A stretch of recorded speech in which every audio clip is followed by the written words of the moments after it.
আল্লাহ বলেন, যেই মৃত্যু থেকে তুমি বারবার পলায়ন করেছিলে বান্দা, সেই মৃত্যু সত্য সত্যই মৃত্যুর যন্ত্রণা একদিন আসবেই আসবে। হাসলেও মরে যাবা, কাঁদলেও মরে যাবা, সুখে থাকলেও মৃত্যু হবে, দুঃখে থাকলেও মৃত্যু হবে। রাজপ্রাসাদের অট্টালিকায় যে থাকে তারও মরণ হবে, জীর্ণ কুঠির কুড়ে ঘরে যে মরে থাকে তারও মৃত্যু হবে। জীবনে যে কোনোদিন সুখ দেখে নাই সেও মরে যাবে, জীবনে যে কোনোদিন দুঃখ দেখে নাই সেও মরে যাবে। সেজদা দিতে দিতে কেউ যদি আব্দুল কাদের জিলানিও হয় তারও মৃত্যু হবে। নাফরমানি করতে করতে কেউ যদি ফেরাউন নমরুদও হয় তারও মৃত্যু হবে না? অনুগত অবাধ্য ইমানদার বেঈমান সবারই মৃত্যু হবে, সবারই মৃত্যু হবে। প্রিয় নওজোয়ান, মৃত্যুর কাছে তুমি একদিন হারিয়ে যাবে। মৃত্যু এসে তোমার সব আস্ফালন আনন্দ আয়োজন থামাই দেবে। প্রতিদিন খোদার কসম, প্রতিদিন এই পৃথিবীতে বৃদ্ধ মানুষের চাইতে জওয়ান মানুষ বেশি মরে। আল্লাহর কসম, এটা আল্লাহর ওয়াদা। প্রতিদিন কিশোর যুবক এই পৃথিবী থেকে বেশি মরে। ওয়ামিনকুম মান ইউতাওয়াফা মিন ক্বাবলু, আল্লাহ কোরআনে বলছেন, আমি মানুষকে দুনিয়ার হায়াতে তিনটি জীবন, তিনটি কাল দেই, শিশু, যুবক, বৃদ্ধ। কিন্তু আমি সকলকে এই তিনটি অবস্থায় পূর্ণ পৌঁছাই না, তার আগেই আমি মৃত্যু দিয়ে ফেলি। আমার কাছে কিতাব আছে, তাফসীর আছে। হযরত হাসান বসরি রাহমাতুল্লাহ আলাইহি, হযরত ইবনুল জাওজি রাহমাতুল্লাহ আলাইহি, এরকম বড় বড় বুজুর্গানে দিন পূর্ববর্তী জামানার ওনারা বলছেন, হে যুবক, তুমি লক্ষ্য রাখো, যেই গাছের থেকে ফুল বের হয়, যেমন আম গাছ, আম গাছের যেই মুকুল বের হয়, সেই মুকুল, সেই ফুল, আম হয় যতগুলো, ঝরে যায় ফুল তার চাইতে বেশি। ছোট্ট ছোট্ট আম হয় যতগুলো, এরপরে বড় বড় আম হয় যতগুলো, ঝরে যায় বেশি। এরপরে পাকে যতগুলো, ঝরে যায় বেশি। শেষ পর্যন্ত পৌঁছায় কম, ঝরেই যায় বেশি। নাকি টিকে থাকে বেশি? আমের মুকুল দেখেন নাই কোনো সময়? ছোট্ট ছোট্ট পিচ্ছি পিচ্ছি আম দেখেন নাই কোনো সময়? হযরত ইবনুল জাওজি রাহমাতুল্লাহ কিতাবের মধ্যে আছে, উনি বলছেন, হে যুবক, মনে রেখো, প্রত্যেক যুগে, প্রত্যেক সমাজে, প্রত্যেক বাড়িতে তুমি হিসাব করো যে কিশোর যুবক সমবয়সী যদি হয় যে পরিমাণ, তার সাথে আনুপাতিক হারে বৃদ্ধের সংখ্যা অনেক কম।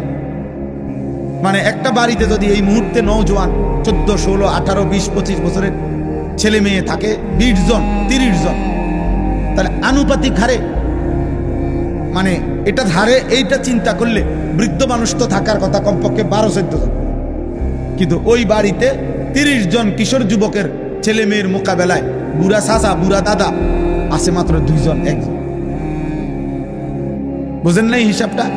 তাহলে বুঝা গেল এই আজ থেকে 30 বছর আগেও তো, 50 বছর আগেও তো কেউ কিশোর যুবক হিসেবে আগাই আসছিল।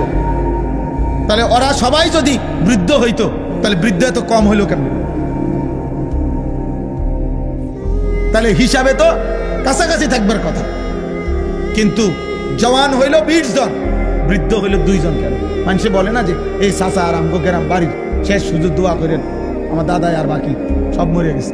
আমার বাপ চাচা, মনে করেন আমার বাপ চাচা 4 জন, তাহলে আমার বাপ চাচার ছেলেরা, ছেলে মেয়েরা, আমরা স্বাস্থ্য ভাই, জ্যাঠতো ভাই, আমরা মিলে আমরা আছি না হয়তো 40-50 জন। তাইলে 30-40 জনের কম হবে না। কিন্তু আমার বাপ চাচার মধ্যে শুধু আমার ছোট চাচা একজনই বাইচে আছে। আমার দাদাও নাই, জ্যাঠাও নাই, আমার বাবাও নাই, আমার সেজো চাচাও নাই, শুধু ছোট চাচা আছে। অথচ আমার এই বাপ চাচা 4 জনের সন্তানদের মধ্যে একমাত্র আমার বড় জ্যাঠার 1 জন ছেলে মারা গেছে, আর সবাই আল্লাহর রহমতে বাইচে আছে। তাহলে ভাইয়া বুঝো, এটা বুঝতে চেষ্টা করো। কেউ যদি বুঝতে চাও, আর তোমার তামসা যদি তোমার কাছে পছন্দ হয় তো ঠিক আছে বাবা, কেউ কাউরে থামাইতেও পারে না, কেউ কাউরে পিছাইতেও পারে না। কিন্তু এটা ইনসাফ যে আগামী 50 বছর পৌঁছতে পৌঁছতে তোমাদের বয়সী অধিকাংশ কবরে চলে যাবে, টিকবে। অনেকেই বুড়া হবে অল্প, বুড়ো হবে অল্প, টিকে থাকবে অল্প, ঝরে যাবে বেশি। অমিনকুম মান ইউতাওয়াফা মিন ক্বাবল। এই জন্য আজকেও একজন লোক, এটা আমি বুঝাইছি যে ভাই এটা ভাববেন না যে এখনো বয়স বাকি, না না। ওয়ালিতাবলুগু আজালাম মুসাম্মা, আল্লাহ বলেন আমি কিন্তু যাকে যখনই মৃত্যু দেই আমি কিন্তু তার হায়াত পূর্ণ করেই মৃত্যু দেই। অল্প বয়সে আমি কাউকে মৃত্যু দেই না, অকালে কাউকে মৃত্যু দেই না। প্রত্যেককে আমি আল্লাহর পক্ষ থেকে নির্ধারিত, আমি আল্লাহ তাকদীরে সৃষ্টির আগেই আল্লাহ তাআলা লিখে রাখছেন, তো আমি ওইটা সময় পূর্ণ করেই মৃত্যু দেই। ওয়ালিতাবলুগু আজালাম মুসাম্মা, আমি নির্ধারিত হায়াত পূর্ণ করি বান্দা। তাইলে দোস্ত আমার, ভাই আমার, বাবা আমার, নওজোয়ান, তুমি তোমার উপরে দয়া করো। যদি সামান্যতম বিবেক থাকে, মানুষ তো আর জানোয়ার না, জানোয়ারের আকল নাই, তো মানুষের তো আকল আছে। আমি কেন জানোয়ারের মতো হব? আমি কেন পশুর আচরণ হব? আমি তো ইনসান, আমি তো মানুষ। আমাকে তো আল্লাহ তাআলা আকল দান করছে। মানুষ আর জানোয়ারের মূল পার্থক্য তো হাত পাও দিয়া না। মানুষ আর জানোয়ারের মধ্যে মূল পার্থক্য তো নাক চোখ দিয়া না। মানুষ আর জানোয়ারের মধ্যে তো পেশাব পায়খানা দিয়ে পার্থক্য না, খাবার দিয়ে নয়, ঘুম দিয়ে নয়, যৌন চাহিদা পূরণ দিয়ে নয়। এগুলো তো সব সমপরিমাণ জানোয়ারেরও পূরণ হয়। খাবার, খাদ্য, পেশাব পায়খানা, লজ্জাস্থানের চাহিদা পূরণ, এ তো কুকুর বিড়ালেরও পূরণ হয়। তাহলে ইনসানের পার্থক্য কি? আকল, বিবেক। আ'তা কুল্লা শাইইন খালকাহু সুম্মা হাদা। আল্লাহ তাআলা কুরআনুল কারীমে বলছে আখরাজাকুম মিন বুতুনি উম্মাহাতিকুম লা তা'লামুনা শাইআ। মায়ের পেট থেকে, বাবা আল্লাহ বলছে হে আমার বান্দা, মায়ের পেট থেকে যেদিন তোমাকে আমি বের করে এনেছিলাম সেদিন কিন্তু তুমি কিছুই জানতা না। আমি আল্লাহ তোমাকে ধীরে ধীরে পূর্ণ আকল দান করেছি। এবার তুমি আলো অন্ধকার, রোদ বৃষ্টি, তুমি সব বুঝো। অতএব আমি তো তোমাকে আকল দিয়েছি, বিবেক দিয়েছি, দিমাগ দিয়েছি। এই আকল, এই বিবেক, এই দিমাগ, এটা যদি কারো কাজ না করে, ওর মাঝে আর পশুর মাঝে কোনো পার্থক্য, কোনো পার্থক্য নাই, কোনো পার্থক্য নেই। আমার বাপ, এতগুলো নওজোয়ান ছেলে, তোমরা আল্লাহকে সাক্ষী রেখা যদি মুসলমান মায়ের ঘরে জন্ম নিয়ে থাকো, কোনো পবিত্র মায়ের 2 বছর দুধ পান করে থাকো, তো বলো তো ভাই, যে মা তোমারে 2 বছর দুধ পান করাইছিলেন, সে মা কত লক্ষবার তোমারে গালে মুখে জড়ায় ধরা চুমু খাইছিলেন, আদর করেছিলেন।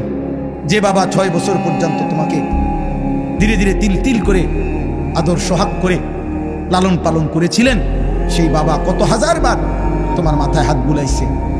যখনই কোনো আলেমকে পাইছে তখনই বলছে, হুজুর আমার ছেলেটার জন্য দোয়া করেন, একটু মাথায় মুছে দেন, আদর করে দেন, দোয়া করে দেন, আল্লাহ যেন মানুষ বানায়। মায়ের কত স্বপ্ন ছিল, বাবার কত স্বপ্ন ছিল। আত্মীয় স্বজন আসছে, ফুফুর কোলে দিছে, ফুফার কোলে তুলে দিছে, দাদার কোলে তুলে দিছে। আজকে আমি এক বাসায় এশার নামাজের পরে খানা খাইছি অল্প সময়, এই সময় দেখছি ওই বেচারার 2টা নাতনি, সে পুরাটা সময় দাদারে ব্যস্ত করে রাখছে উনারে, আর উনি একবার এটারে আদর করে, একবার ওইটারে আদর করে। তাইলে আমার ইনসাফের কথা হলো ভাই, যদি কোনো একটা ছেলেও ভাবো, আমি নির্বাচনে দাঁড়াইছি না যে আমার সবার ভোট দরকার, আমি কোনো প্রার্থী না, আমার কোনো মার্কা নাই, আমি নির্বাচনের জনসভায় আসি নাই, অতএব কোনো এক আল্লাহর বান্দার কলিজায় যদি বিবেক জাগে আমার যথেষ্ট। কসম আল্লাহ, আমি শুধু এতটুকু জানতে চাই, একটা নওজোয়ান, হে কিশোর, আজকের সারাদিনে যারা 1 ওয়াক্ত নামাজ পড়লা না, তোমার মায়ের পবিত্র সেই 2 বছরের দুধ আর তোমার মায়ের বুকে ধারণ, গর্ভে ধারণ, আদর সোহাগ, মায়ের কি এই স্বপ্ন ছিল যে তুমি 16 বছর বয়সে দিন রাত উলঙ্গ ছবি দেখবা, নারী দেখবা, নর্তকী দেখবা, জিনা ব্যভিচারের দৃশ্য দেখবা, আর হারাম অসৎ কাজে, অসৎ চরিত্রহীন লম্পট বন্ধুদের আড্ডায় এমন সুন্দর রাত দিন হায়াত শেষ করে দিবা? এই ছিল মায়ের স্বপ্ন, এই ছিল বাবার আদর। আহ আহ মনে রাখো আব্বা, যদি কোনোদিন আর বলতে না পারি তো আজই বললাম, মনে রাখো এর চরম মূল্য তোমাকে তোমার জীবন দিয়ে দিতে হবে। যদি কেউ তওবা না করে, আল্লাহর দিকে ফিরে না আসে, কসম খোদার, পাপের এই শাস্তি, অসভ্যতার এই শাস্তি তোমারে তোমার জীবন দিয়া তোমার পরবর্তী জেনারেশনের হাতে তোমাকে শোধ দিতে হবে। আশা করি ইনশাআল্লাহ এই অপমান তোমার কপালেও জুটবে। আজ তুমি মাকে লজ্জিত করলা, বাবাকে লজ্জিত করলা। যে ছেলে চরিত্রহীন, যে ছেলে লম্পট, যে ছেলে নারী রাত দিন উলঙ্গ আর ছবি দেখো, অস্থির দৃশ্য দেখো, নাফরমান, তুই তো তোর বাবাকে বেইজ্জতি করলি, তোর মাকে বেইজ্জতি করলি, তুই তোর মায়ের পবিত্র দুধের বেইজ্জতি করলি। লোকে তো তোর মাকেও বলবে কেমন অসতের সন্তান এটা।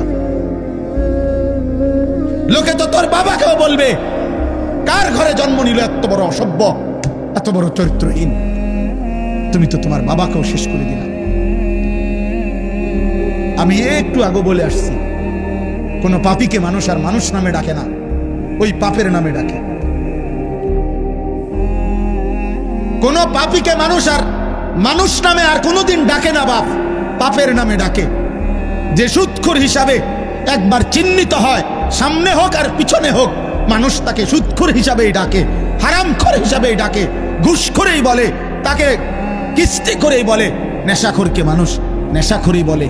নেশাখোর, মদখোর, গাঁজাখোর, কুট্টাখোর, বাবাখোর, ইয়াবাখোর, ডাইলখোর, হারাম করে বলে বেটা। পরে আর কোনোদিন তোকে মানুষ বলবে না। 100 বছর পরে হলো তোর নাতি বেটা হলেও তোর পাপের প্রায়শ্চিত্ত দেবে, তোর নাতিকেও মানুষ বলবে। তুই কথা বেশি করিস না, তোর দাদা অসতা ছিল বেটা, যা যা বেটা, লম্পট বেটা, চিনি না তোরে বেটা, তোর দাদা সিটারের হদ্দারা ছিল, চিনি না। তুমি সেই দাদা, তুমি সেই বাবা। আজকের চরিত্রহীনতার মূল্য তোমার দিতে হবে, তোমাকে দিতেই হবে। এই জন্য একটা ছেলেকেও বলি, একজন বাবাকেও বলি, কোন পাপী, আমি কিংবা আপনি, গুনাহ কেউ চালাক মনে করেন না, চালাক মনে করেন। একটা কুকুর, একটা বিড়াল, একটা জঙ্গলের প্রাণী, সে মুক্ত স্বাধীন মন মতো চলে বলে সে খুব সম্মানী কিছু, অথবা খুব বেশি মর্যাদার কিছু না। এটা বাঘেরও তো কেউ ধরুন না নাই, সিংহেরও তো কেউ ধরুন না নাই, তাই বলে খুব দামি সে। হাতি কেউ তো ধরুন না কেউ নাই। তাহলে তোমরা অনেক ছেলে মনে করতেছ ইদানিং কালে আইসা খুব বেশি বাড়াবাড়ি করতেছ। তোমরা মনে রাখো বাবা, বেশি বাড়াবাড়ি করছো। আমি বললাম তোমাদের গুনাহ সীমা ছাড়াইয়া যাচ্ছে, তোমাদের বেনামাজি চেহারা জিন্দেগি সীমা ছাড়াইয়া যাচ্ছে। তোমরা নিজের হাতে রবের আযাব টেনে আনতেছ। তোমরা আল্লাহকে যেন চ্যালেঞ্জ করছো যে আমরা আমাদের এলাকার অধিকাংশ যুবক নামাজ পড়বো না, সেজদা দেব না, আপনার কি করতে পারেন আপনি দেন। আল্লাহ বলছে ঠিক আছে বান্দা, আমিও দেখাবো। ইনসাফ করো। তোমরা এখানে যে ছেলেরা আসো, তোমরা নর্থ বেঙ্গলের না, তোমরা পার্বত্য চট্টগ্রাম থেকে আসো নাই কেউ, তোমরা উত্তরবঙ্গের মানুষ না, তোমরা রংপুর দিনাজপুরের ছেলে না, তোমরা খুলনার না, তোমরা ময়মনসিংহের ছেলে না, তোমরা এখানকারই 2-4-10 কিলোমিটারের ছেলে। বেনামাজি ইনশাআল্লাহ 100টা দাঁড় করাইলে 98টা ঠিক হবে। বেনামাজির চেহারা দেখলেই চিনা যায়। ও তো আল্লাহর দুশ্মন, ওরে চিনবো না কেন? ও তো নবীর দুশ্মন, ও তো কোরআনের দুশ্মন, ও তো ইসলামের দুশ্মন। তাকে চিনবো না কেন? ওরে দেখলেই বোঝা যায়। বেনামাজি তো বেহায়া, বেনামাজি তো গাদ্দার, বেনামাজি তো অহংকারী, বেনামাজি তো অসভ্য, বেনামাজি অকৃতজ্ঞ। মানুষের 10 টাকার কৃতজ্ঞতাও তো আদায় করে বেটা। একটা বন আর 1 কাপ চা খাওয়াইছে যে 1 সপ্তাহ 15 দিন পরেও তাকে দেখলে মানুষ তার প্রতি একটু কৃতজ্ঞতা হয় যে উনি আমারে গত 15 দিন আগে একটা বন খাওয়াইছে, 1 কাপ চা খাওয়াইছে। আর এত বড় আসমান ও জমিন, এত লক্ষ কোটি কোটি নিয়ামত দিয়ে যে আল্লাহ আমাকে 24 ঘন্টা লালন পালন করছেন, আমি তাকে একটা সেজদাও দিলাম না। এত বড় গাদ্দার মানুষ হয় বেটা? কোন জানোয়ারও তো এত বড় গাদ্দার হয় না। কোন কুকুর বিড়ালও তত বড় গাদ্দার হইতে পারে না বেটা, কোন পশুও তত বড় গাদ্দার হইতে পারে। এই জন্য আল্লাহ নাফরমানকে পশু বলতেও নারাজ। বালহুম আদাল বলে না, বলছে কিনা? আল্লাহ বলছে নাফরমান পশুর চাইতেও নিকৃষ্ট। বালহুম আদাল, ও কুকুরও না, ও বিড়ালও না, ও শুকরও না। উর্দু কিতাবে আমরা পড়ছি শুকর, শুকর। এই যুবক, শুকর কোন সকালবেলা একবারে চোখ খোলে না। শুকরের নিয়ম, শুকর একটু একটু করে চোখ খোলে সকালবেলা। কেন? কিতাবে লিখছে, মনীষীদের বক্তব্য, যে শুকর আল্লাহকে বলে, আল্লাহ প্রথম দৃষ্টি যেন কোনো বেনামাজির উপরে না পড়ে। কিতাবে আছে কুত্তা আল্লাহর কাছে প্রতিদিন ভোরে ঘুম থেকে যখন উঠে প্রথমবার কুত্তা আল্লাহর কাছে ফরিয়াদ করে, আল্লাহ প্রথম নজর কোনো বেনামাজির উপরে যেন না। তোকে কুত্তা ঘৃণা করে, তোকে শুকর ঘৃণা করে। এই জন্য তোমার চুল তোমার কাছে সুন্দর লাগে, তোমারই তোমার কাছে ভালো লাগে, আর কারো মূলত ভালো লাগে। এই জন্য নিজের চুল নিজেই ফিরায়, নিজের ছবি নিজেই উঠায়, নিজের ছবি নিজেই দেয়। কারণ কোনো ছাগলও তো এর দিকে চায় না, অনবেটা কি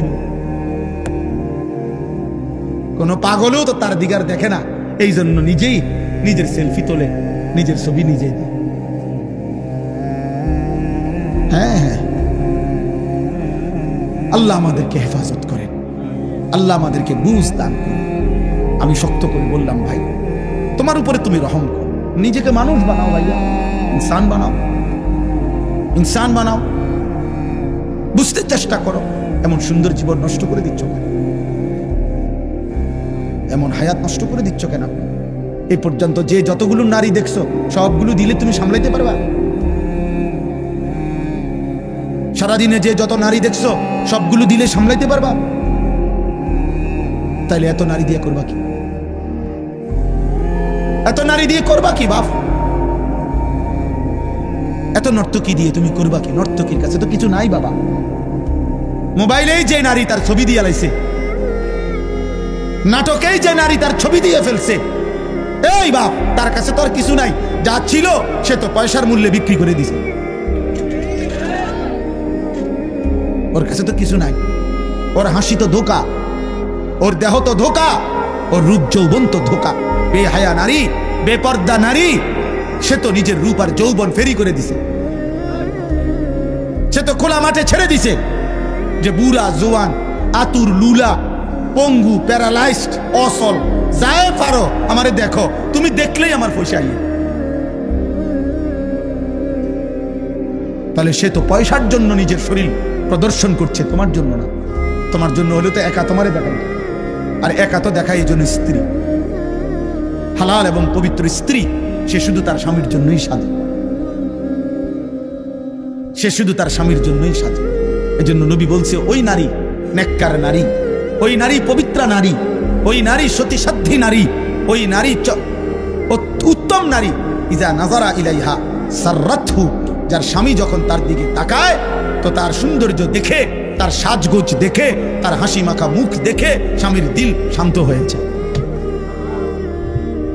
নারী বলে তাকে নেককার নারী। আল্লাহর নবী বলছেন, মাস্তাফাদাল মুমিন বাদা তাকওয়াল্লাহ খায়রান লাহু আল মারআতুস সালিহা।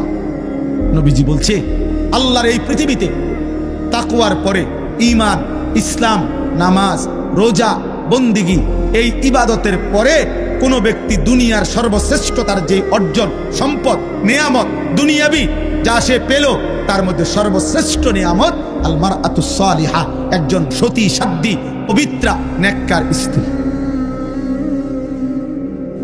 বিশ্বাস করে কেউ যদি একজন নেককার স্ত্রী না পায়, চরিত্রহীন স্ত্রী মিলে যায় কারো, সে শেষ। আর কেউ যদি নেককার একজন বিবি পায়, গোটা পৃথিবীর সবচেয়ে বড় নিয়ামত সেই পায়। এই পৃথিবীর বাকি সম্পদ কুটিবার পাওয়ার চাইতেও একজন পবিত্র, নেককার, চরিত্রবান, পর্দানসীন, সতী সাধ্যী স্ত্রী মিলে যাওয়া, আল্লাহর কসম, এটা জীবনের সবচেয়ে বড় প্রশান্তি, সবচেয়ে বড় আনন্দ, সবচেয়ে বড় সান্ত্বনা। আর সেটা মিলবে না বাপ।